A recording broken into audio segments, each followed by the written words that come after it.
प्यारे बच्चों, आइए सॉल्व करते हैं ये numerical problem based on a metal rod rotating in a magnetic field. A wheel with 10 metallic spokes, each 0.5 meter long, is rotated with a speed of 120 revolution per minute in a plane normal to the horizontal component of Earth's magnetic field HE at a place. If HE is equal to 0.4 Gauss at the place, what is the induced EMF between the axle and the rim of the wheel? बच्चों, ये wheel है और इसमें इस तरह के 10 metallic spokes हैं, each of length 0.5 metre. So length of the metallic spoke is 0.5 meter, half meter. Rotation of wheel means the conductor, this conductor is rotating in a magnetic field. Magnetic field कैसा है? This is normal to the plane of rotation. This field is HE, which is equal to decimal 4 Gauss. 1 Gauss is equal to 10 raised power minus 4 Tesla. So this is equal to 0.4 into 10 raised to power minus 4 Tesla. अब ये conductor rotate कर रहा है perpendicular to this magnetic field. Frequency of rotation, frequency of revolution कितनी है? Nu is equal to 120 revolutions per minute. This is equal to 120 over in 1 minute 60 seconds. तो frequency of revolution कितनी आ गई? Nu is equal to 2 revolutions per second. हमने find out करना है induced EMF across this conductor. Same will be the induced EMF across all the other conductors, all the spokes.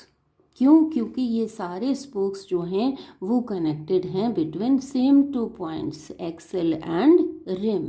तो अगर induced EMF जितना इसके अक्रॉस होगा, same will be the induced EMF across axle and the rim. बच्चों, हमें पता है कि अगर एक कंडक्टर मूव कर रहा है in a straight line with constant linear velocity v, तो मैग्नेटिक फील्ड में perpendicular to the magnetic field अगर ये स्ट्रेट लाइन में मूव कर रहा है तो इसके अक्रॉस कितना इंड्यूस्ड EMF डेवलप हो जाता है? Equal to B into L into V. और अगर यही कंडक्टर रोटेट कर रहा है in the similar magnetic field, in the perpendicular magnetic field, तब इंड्यूस्ड EMF कितना होता है? Half of BLV, where V is equal to radius into omega. Radius यहाँ है length of the spoke. This should be equal to V should be equal to L omega. तो यहाँ आप लिख लेंगे equal to half B into L into V की जगह लिख लेंगे L ओमेगा. तो हमारे पास फॉर्मूला क्या आ जाता है? Half BL square omega. आप इस फॉर्मूले को डायरेक्टली यूज़ कर सकते हैं. मैंने यहाँ इसलिए बताया है कि कई बार हमें ये फॉर्मूला पता होता है तो उसका हाफ है induced EMF for the rotation of the conductor perpendicular to the magnetic field. चलिए वैल्यू सब्स्टिट्यूट कर लेते हैं. E is equal to 1/2. B कितना है? 0.4 into 10 raise to power minus 4 tesla into L. L is 0.5, it's square BL square into omega is equal to, omega will be equal to 2 pi into nu. Nu is 2 pi nu. So it will be 4 pi. 4 into 22 over 7. तो ये आ जाएगा 1/2 into 4 over 10 into 10 raised to power minus 4 into 5 over 10 into 5 over 10 into 4 into 22/7. So this is equal to, ये 4 cancel हो जाएगा, तो हमारे पास ये आ जाएगा 44/7, 2 into 22, 44/7 into 10 raised to power minus 5 volt. So E is equal to, it will be 6.28 into 10 raised to power minus 5 volt. This is the induced EMF across this conductor, and the same is the induced EMF between the axle and the rim. चलिए एक और numerical solve करते हैं इसी तरह का. A wheel with 8 metallic spokes, each 50 centimeter long. यहाँ 8 metallic spokes हैं.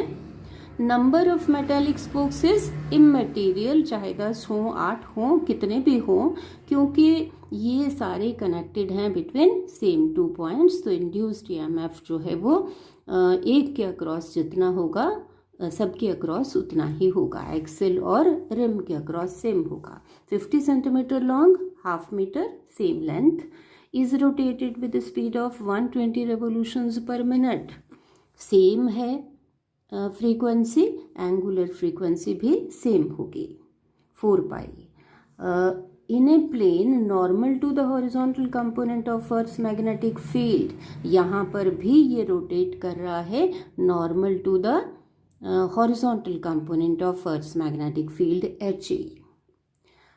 The Earth's magnetic field at the place is 0.4 gauss. यहाँ पर डिफरेंस क्या है कि पिछले न्यूमेरिकल में दिया था directly horizontal component of earth magnetic field, और यहाँ दिया है earth magnetic field and the angle of dip is 60 degree.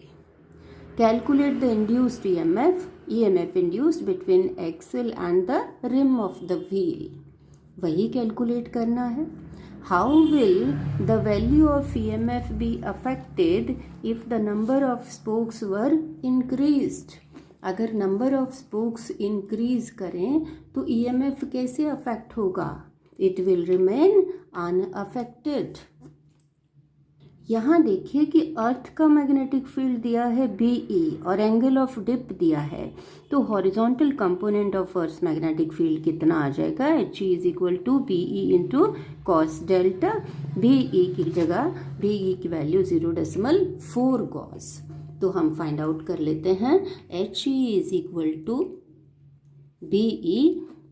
BE cos 60 which is equal to BE कितना 0.4 gauss into 10 raised to power minus 4 Tesla into cos 60 is 1/2.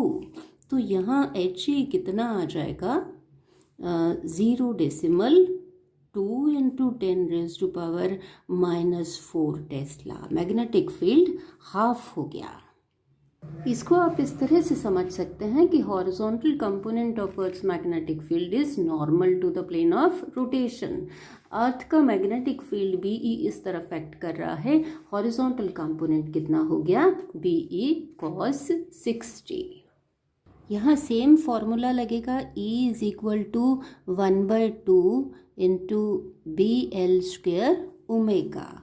So values substitute कर दें. E is equal to 1/2 into HE is 0.2 into 10 raise to power minus 4 tesla into L square. L is 50 centimetres, half metre 50/100 into 50/100 L square into omega is 2 pi nu. Omega is equal to 120 revolutions per minute हमने find out किया into 4 pi equal to 24 into 22/7. इसको solve कर लें.